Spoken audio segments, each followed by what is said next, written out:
Hi guys! Welcome dito sa The Sun and Tarot. Ang reading nito ay for collective for anyone who can resonate sa reading nito. This is a general and a collective reading. Your energy at this time. Ito lang reversal to. You're sensual and sumisimbolo din ng truth na totoong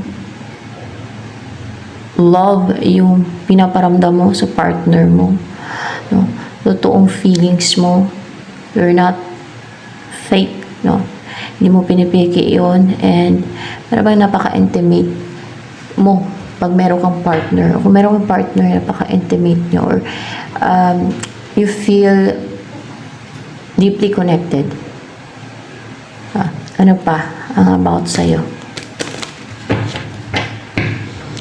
You are broken every chain. There's salvation in your name. You are strong. Malakas ka. And ano yun? Naka-chain ka. Hindi ka naka-chain. Malakas ka lang. Yun ang ibig sabihin nito. No? Depende sa guide yan kung ano yung ibig nilang sabihin, kaya pinapa-clarify ko pa. So, hindi ka daw naka-chain, kundi malakas ka. Malakas yung katawan mo, malakas yung isipan mo, ganoon. You're strong mentally, emotionally, physically, lahat na. Message for you.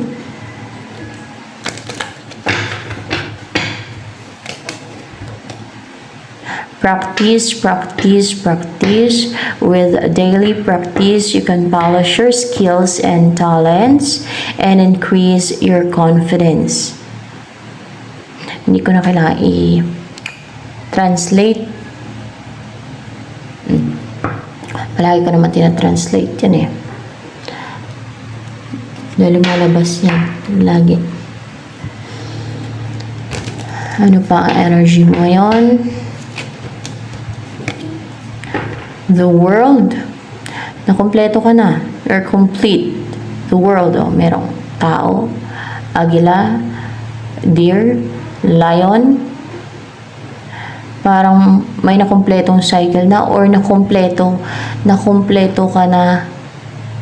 Kumbaga sa ibon, nakompleto na yung mga pakpak mo. Parang ganon. Tama. Parang ganon, guys. No?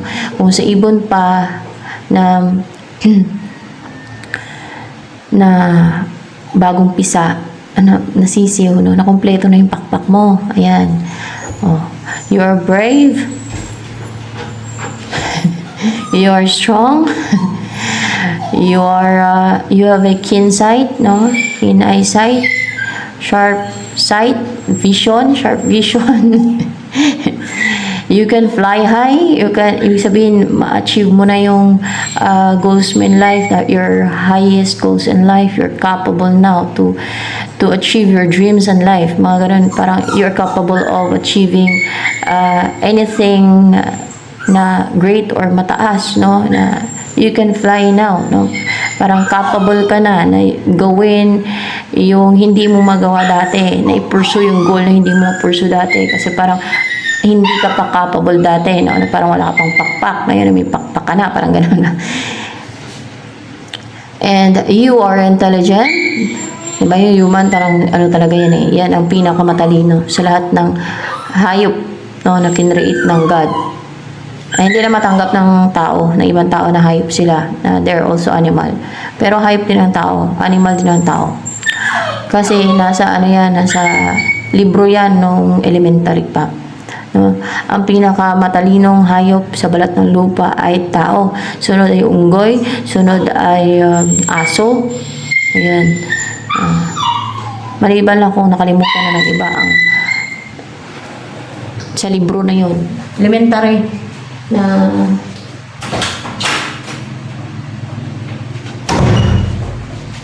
yung elementary na leksyon yun. Sa libro yan eh.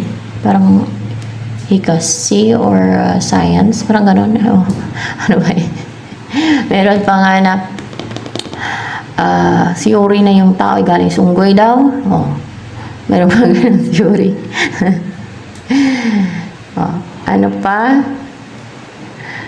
Pero yun talaga, kahit sa Bible, di ba? Yan ang pinaka matalino na generate ng God na hayop, yung tao.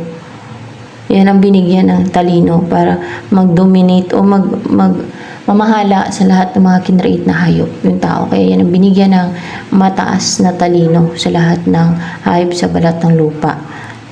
Yan. Maliban lang sa mga fallen angels kasi yung mga yan ay walang katiting ang tao dyan sa mga kainan ng mga yan at sa talino ng mga yan. Kasi nga, lalo yung mga pinaglalaglag no, ng mga fallen angels, yung mga galing sa langit. Kasi nagkaanak din yan sila, dumami din sila na dumami. Ay, mas matalino yan sila sa tao. Siyempre. Hindi naman yan sila hayop, galing yan celestial beings yan sila. Hindi yan sila kagaya ng tao. Celestial beings kasi yan. Iba naman yun. Iba naman yun sila. So, ano pa ang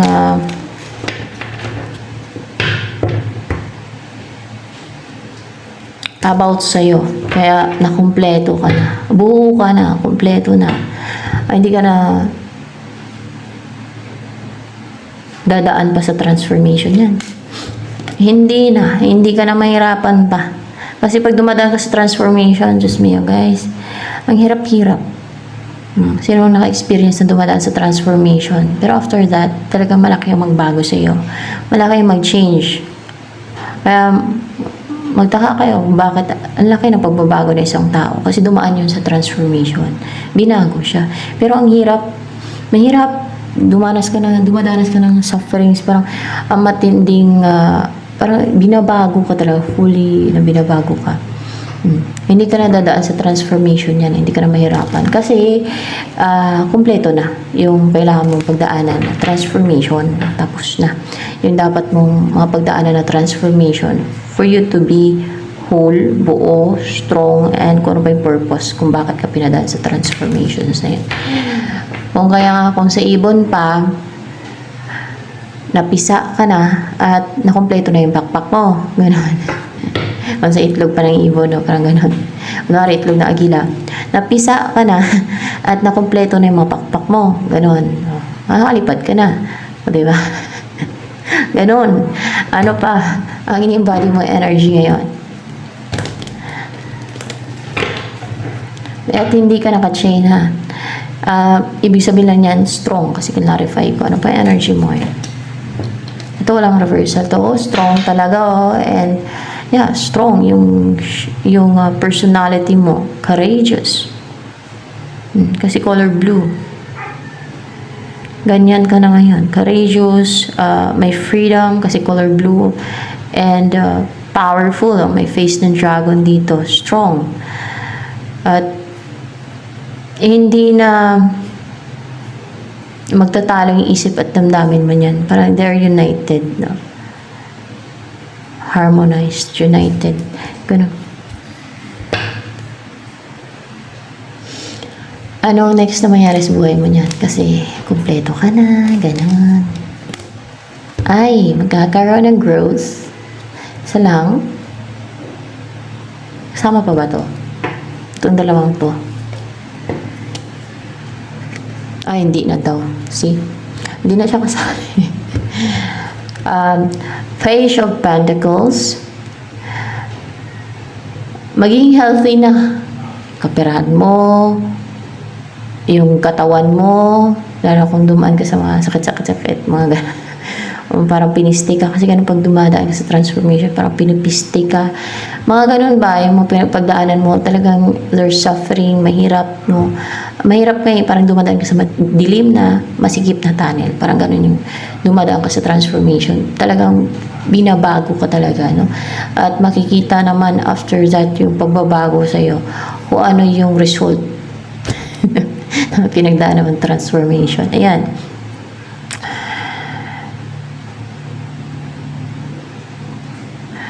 And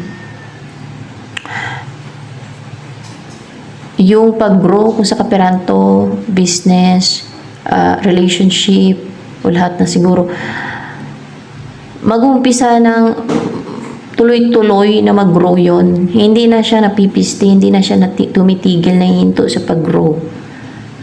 Hindi na siya yung nasasayang lang. Kunwari sa negosyo, hindi nasasayang yung capital mo.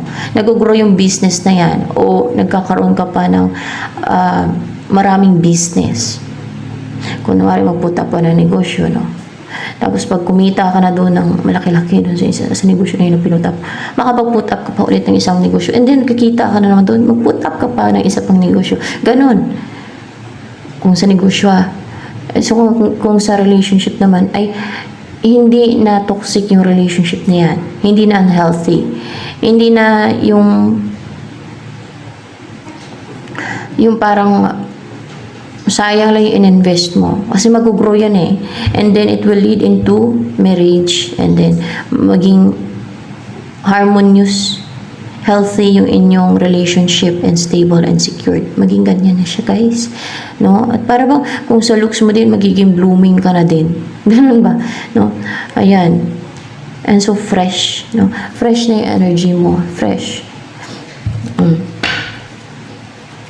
And mag-umpisa na komportable yung buhay mo.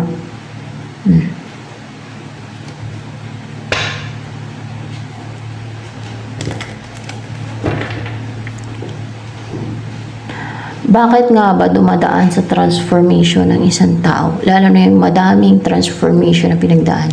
Anong reason dyan? Sa guide ko, sino po ba nag-guide dito ngayon? God? Alam ko God eh. God. Nalapagay talaga ako kanina sa God.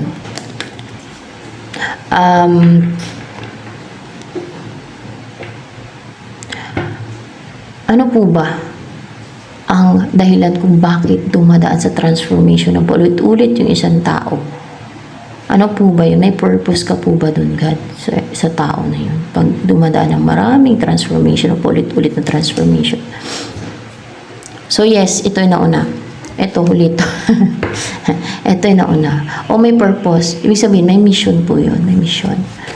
May mission. Pagka ganun. Ang isang tao. So sa mga hindi dumadaan ng transformation, ay maring wala pa kayong mission.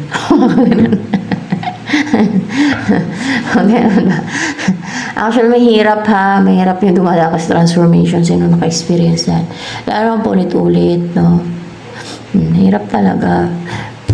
Pero worth it naman, no? Dahil magampanan mo at maging capable ka sa iyong mission, sa purpose ng God for you. So, gano'n lang yun.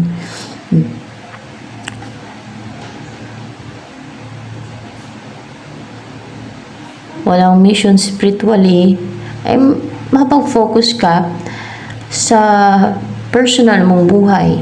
Maliban na kung toxic ang pamumuhay ng tao na yan, na siya mismo ang nagruruin ng buhay niya, na instead na paunladin niya yung buhay niya, ay puro siya bisyo, inggit yung pinapairal niya, katoksikan, chismis. So, paano siya mag-asin? So, paano gaganda yung buhay niya? Paano mamuhay siya ng healthy, di ba?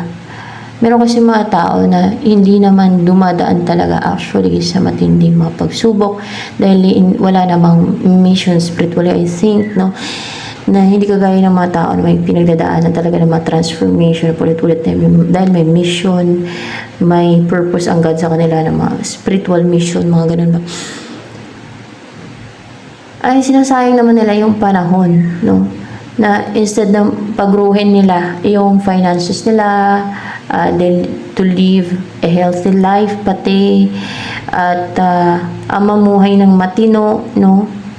Actually, it's their advantage kasi hindi sila dumadaan sa transformation, yung mga ganun eh.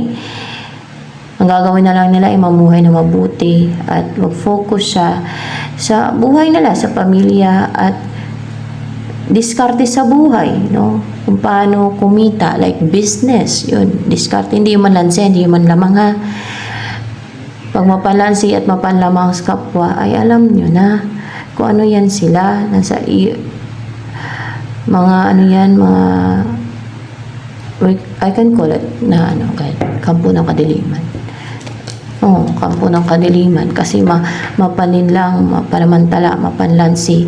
Kasi di ba ganyan ang ugali ng ano, ng hari ng kadiliman. Sinungaling pati. So, ayan. Yung iba tuwa pag nakapanglansi, nakapanlamang, nakapangwisit ng buhay ng iba, ng ibang tao. Mga ganun ba? Tuwang-tuwa kasi nakapambuli. Ang saya-saya nila. Parang napapakita lang yung kung gaano sila ka-foolish and crook. Kung gaano sila ka-evil na klase ng mga tao.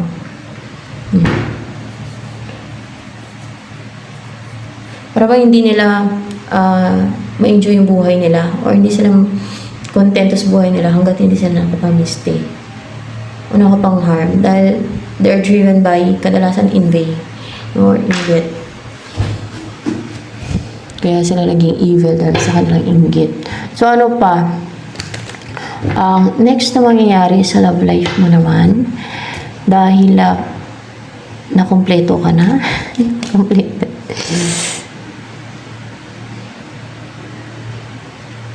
Upright kaya to the sun.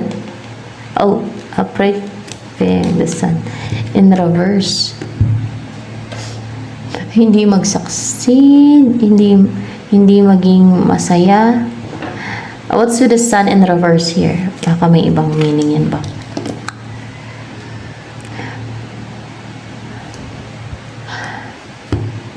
Queen of Pentacles.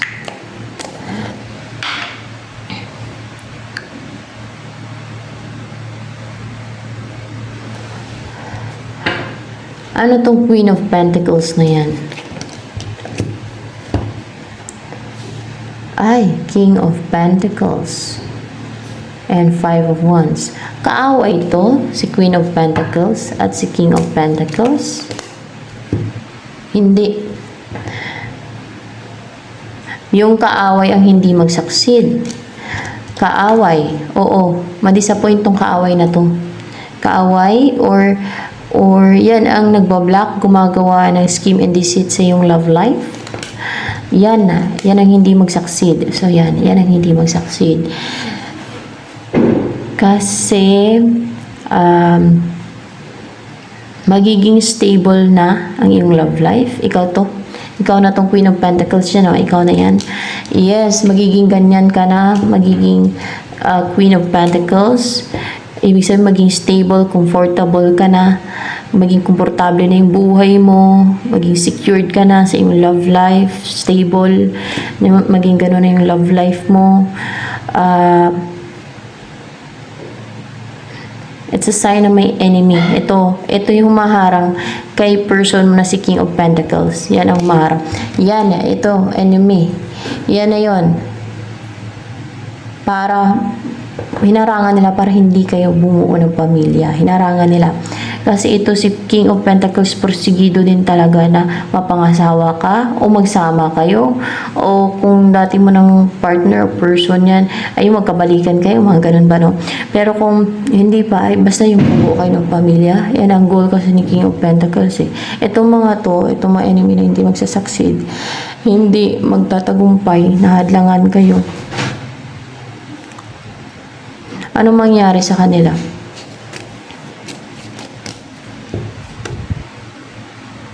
Upright ba yan? Three of Pentacles. In reverse.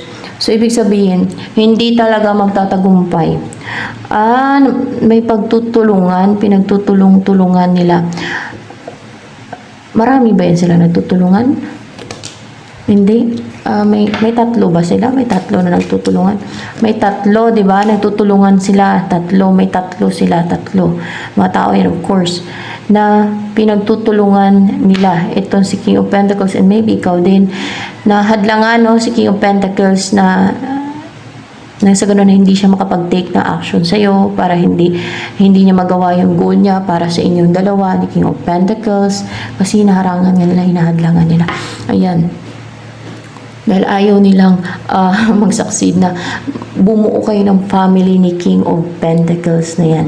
Kasi they are bitter. Ano umiiral sa mga enemy na ito? Inggit. Inggit. Yan. Sign ng evil yan. Inggit yung nagmumotivate sa kanila. Evil. Yung pagiging evil nila. So, saan mapupunta itong mga enemy na to after life? I want to know it. God, kung saan mapupunta yan, anong parusa nila after life. Sa impyerno ba, yung mga enemy na to, na humaharang dito kay King of Pentacles na gumagawa ng scheme and deceit sa dalawang to, saan po ba mapupunta sila? Sa impyerno po ba? Sa impyerno. At para bang ano dun, parang nagsisuffer talaga dun. Ano yung dun sa impyerno, God? Extreme yung sufferings dun, extreme.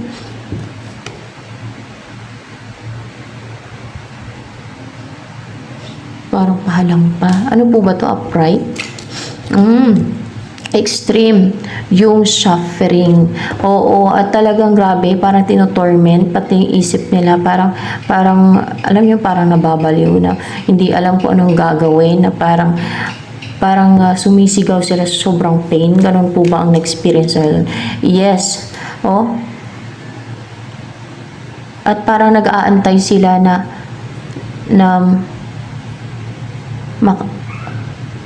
parang umaasa sila gano'n na makaalis sila doon gano'n. Yan. Oo, pero kasi parang matindi yung sufferings nila talaga doon. Na parang panoorin niyo sa video, and then wala silang magawa doon. Hindi, puro suffering doon, suffering, and tinotorment.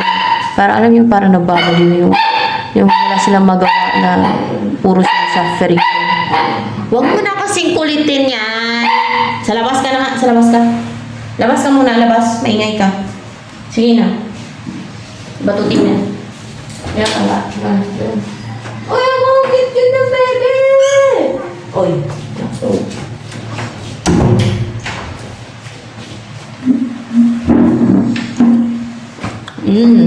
Yan ang kanilang danasin doon sa impyerno. Oh.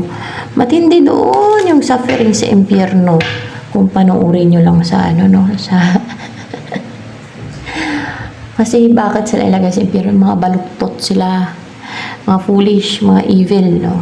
Dahil nasa inggit nila pati, sige sila panghalit. So, ang rason naman nila yan, kung mapanood nila to, ay hindi ako naiinggit, yan ang sasabihin nila.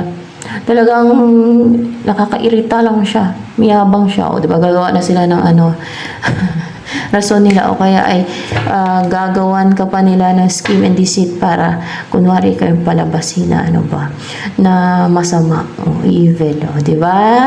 Uli na yan. Alam ko na yan. Diskarte na mga yan. Ano naman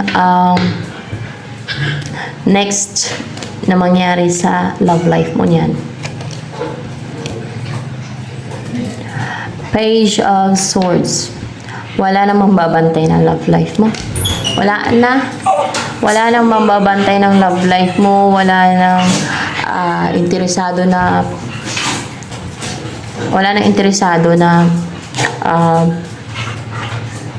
pistin yung love life mo. Wala na. Kasi for sure, there's a union na mangyayari. And dahil mas stagnant sila, or kaya ay baka maparusahan na yan sila kasi may lahang naman dito. And matuloy na to na magkakaroon ng union sa inyo ng person mo. Magkakaroon na ng union o unified love. No? There is a union na mangyayari na sa inyo ni King of Pentacles. Ano yung feeling sa'yo ni King of Pentacles ngayon? Cold si King of Pentacles ngayon sa'yo. Parang naglalagay ng boundary, a healthy boundary. Parang unemotional. Ano pa ang iniisip ngayon ni King of Pentacles sa'yo ngayon? Malungkot siya. Na-influence to. In-inflict ka na to. May ginawa dito. Oh, cold. Unemotional nga talaga. Oh. Parang hindi siya ganun ka attach sa'yo kung sa emosyon ba na, pero kung sa isip, yung iniisip niya ay malungkot, hindi siya kontento sa, maybe sa situation ninyo, malungkot siya. Ganun. Hindi satisfied, hindi fulfilled sa buhay, situation ninyo. Ano pang iniisip ni King of Pentacles ngayon na gagawin towards you? Upright ba yung Three of Swords? In reverse, ang makipagbalikan sa'yo? Hindi. Ang mag-recover siya sa heartbreak. Ang mag-recover yan, no? Sa parang nasaktan siya. Yun muna. Ano pa ang next na mangyari sa inyo ni King of Pentacles na yan?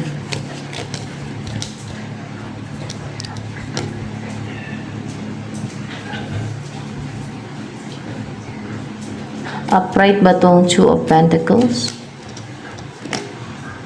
Yeah. Mag-juggling siya kung puntahan ka niya o hindi. Kasi may travel o kung puntahan ka niya o hindi. Mag-juggling pa siya. Hindi pa makapag-decide. May dalawang isip pa. Puntahan ko kay person ko, hindi. Parang ganun siya. Ano pa ang next na mangyari sa inyo na King of Pentacles na yan?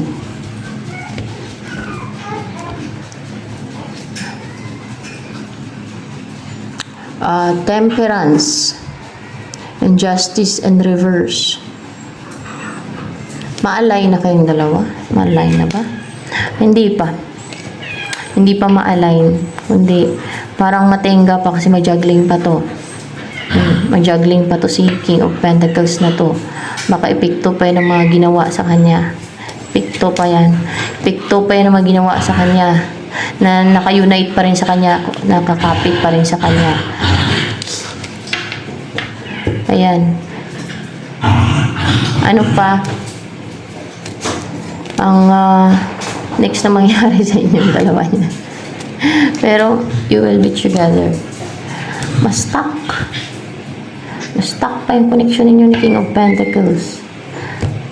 Maybe iba tong darating sa'yo. Sa love life mo. Sino ba yung the one for you, si King of Pentacles ba? Ay, hindi. Hindi si King of Pentacles ang the one for you. Hindi siya ang the one for you. Sino ang the one for you? Malalaman mo na lang kung sino the one for you. May mga inaalam to, no? May mga gusto siyang malaman. The moon. Parang nag-hide. Sino yan siya? Someone na hindi nalilito. Ikaw ang pinipili niya talaga. O pwede ikaw talaga yung gusto niya i-pursue. Ayan. And then, in reverse. Gusto niya makapag-ayos? Gusto niya mag-rest na magkaayos kayo. Na magkaayos kayong dalawa. O para magbubuo na kayo ng pamilya. Lalo kung may conflict or misunderstanding. Kakilala mo na yan siya. O upright ba yung Ace of Wands?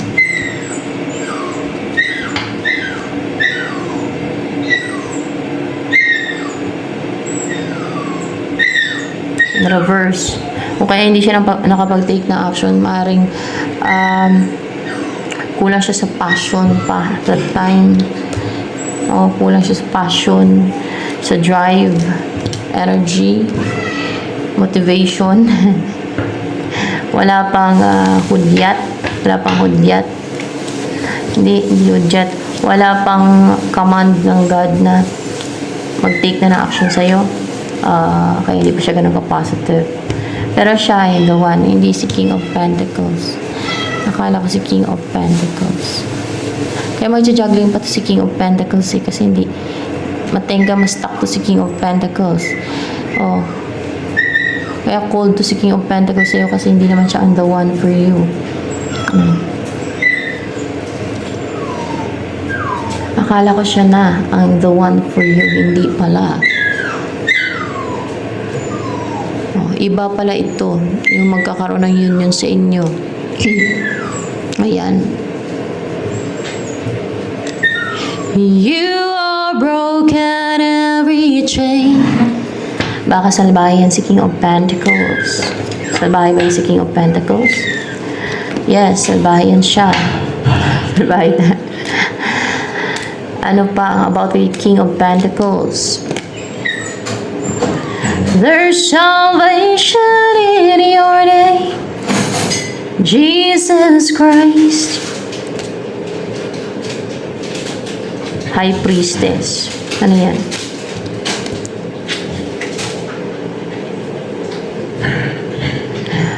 Mga atake spiritually? Mga atake spiritual? Oh. Like what? Gagayumahin ka niya? Hindi. Spell. Baka spell. Hindi. Atake sa spiritual. O kung anong gagawin niya ngayon. Sa spiritual o maybe psychic attack ko. Ano. Basta may atake. May mga atake siya. Of course sa'yo. King of Pentacles na yan. Pero, hindi na magtatagumpay. Isa yan sa mas stuck. Stuck din siya. Ano yung tungkol dito sa person na to na magkaroon ng yan sa inyo? Nag-overthink din siya yung parang stress. Isip ng isip na mawala na yung delay. Yung parang pag-aantay. No? Ganun. Na makaalis na siya. Na makaalis na siya. Makaalis na siya saan? Sa scheme na ginawa sa kanya? Hindi. Sa lugar nila. Sa lugar nila. Para ano, i-pursue ka? Para hindi. Para ano? Para puntahan ka? Hindi. Aalis na siya para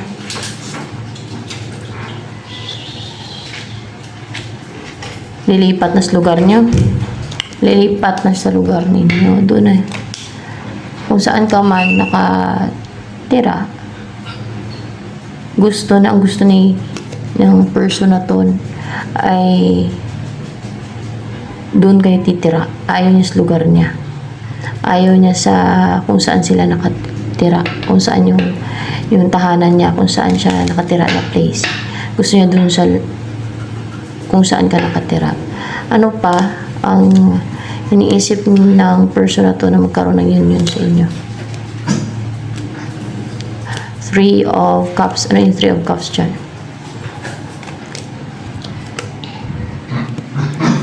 Ang reunite kayo, ang magsama kayo, na you will build a strong bond, nag-offer ng cup of love sa'yo, a serious offer, kasi gusto niya na din lumipat sa lugar ninyo. At diyan na kayo titira. Kung saan ka man nakatira. Ganon. O magpundar kayo ng property. Ganon. At doon na kayo magpatay ng bahay. Ganon. Baka toxic yung place niya kung saan man siya nakatira eh. So, yan. Anong gusto sabihin sa'yo ng person na to na magkaroon ng union sa inyo? Seven of Wands. May nakatake sa kanya kaya defensive siya. May nakatake daw sa kanya kaya defensive siya. Ano pa ang gusto sabihin sa inyo ng person na yun magkakaroon ng union sa inyo? The Wheel of the Year. Ano yung The Wheel of the Year na yan? Nine of Wands. Pag-pray pa ito, Nine of Wands. Yes.